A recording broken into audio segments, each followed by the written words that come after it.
2023년 12월 20일 수요일 달코라 뉴스입니다. 도널드 트럼프 전 대통령이 내년 대선에 출마할 자격이 없다는 판결이 콜로라도주에서 처음으로 나왔습니다. 아마존 창업자 제프 베이조스의 우주기업 블루 오리진이 15개월 만에 텍사스에서 로켓 발사에 성공했습니다. 미국 성인 10명 중 6명이 저축 없이 매달 월급을 모두 소진하며 이들 중 상당수는 신용카드 대출에 의지한다는 설문 결과가 나왔습니다. 달라스시에서 올해 차량 절도가 약 40%나 증가했습니다.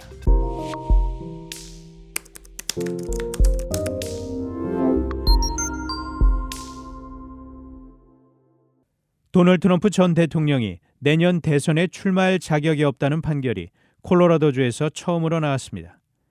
이는 여러 지역에서 제기된 같은 내용의 소송 중 처음으로 트럼프 전 대통령의 자격을 부정한 판결입니다. 주 대법관들은 2021년 1월 6일 의회 난입 사태 당일과 그 이전에 트럼프 전 대통령이 보인 행동이 내란에 가담한 것으로 인정되어 다시 공직을 맡지 못한다고 판단했습니다. 다만 콜로라도주 대법원은 트럼프 전 대통령 측이 항소할 수 있도록 이번 결정의 효력을 내년 1월 4일까지 유예하기로 했습니다. 아마존 창업자 제프 베이조스의 우주기업 블루 오리진이 15개월 만에 텍사스에서 로켓 발사에 성공했습니다. 블루 오리진은 19일 오전 10시 42분 텍사스주 베논 발사장에서 뉴 셰퍼드 로켓을 쏘아 올렸습니다.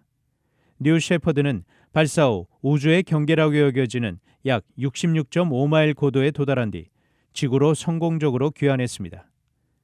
뉴 셰퍼드 로켓 발사는 2022년 9월 이후 15개월 만입니다.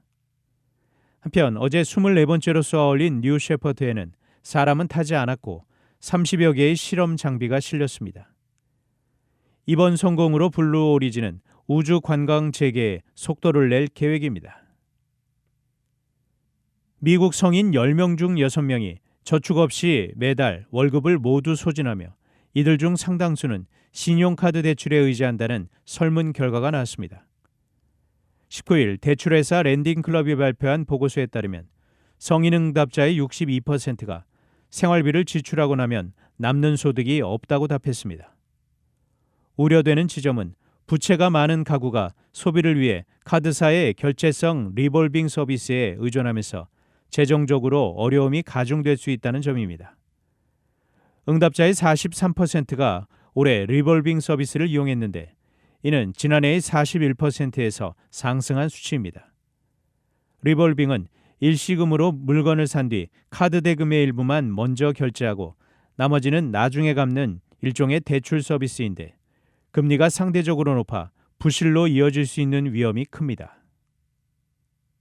달라스시에서 올해 차량 절도가 약 40%나 증가했습니다.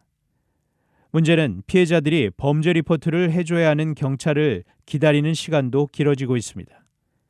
현재 도난 차량 신고에 대한 달라스 경찰국의 평균 대응 시간은 12시간입니다.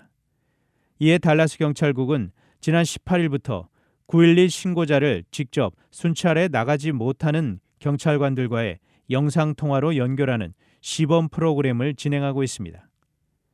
달라스 경찰국은 올해 18,000건 이상의 자동차 절도가 집계될 것으로 예상하고 있습니다. 단신 뉴스입니다. 과거사 갈등으로 인한 관계 악화로 8년 가까이 중단됐던 한일 고위 경제협의회가 20일 재개됐습니다. 한국에서 이른바 MG 조폭으로 불리는 10대에서 30대 연령의 조직폭력배가 꾸준히 세를 불리고 있는 것으로 나타났습니다. 볼로도미르 젤렌스키 우크라이나 대통령이 최대 50만 명의 병력을 추가로 모집할 계획이라고 밝혔습니다. 중국 서북부 간수성에서 발생한 지진으로 숨진 희생자가 131명으로 늘었습니다. 지금까지 12월 20일 수요일 달코라 뉴스 최은준이었습니다.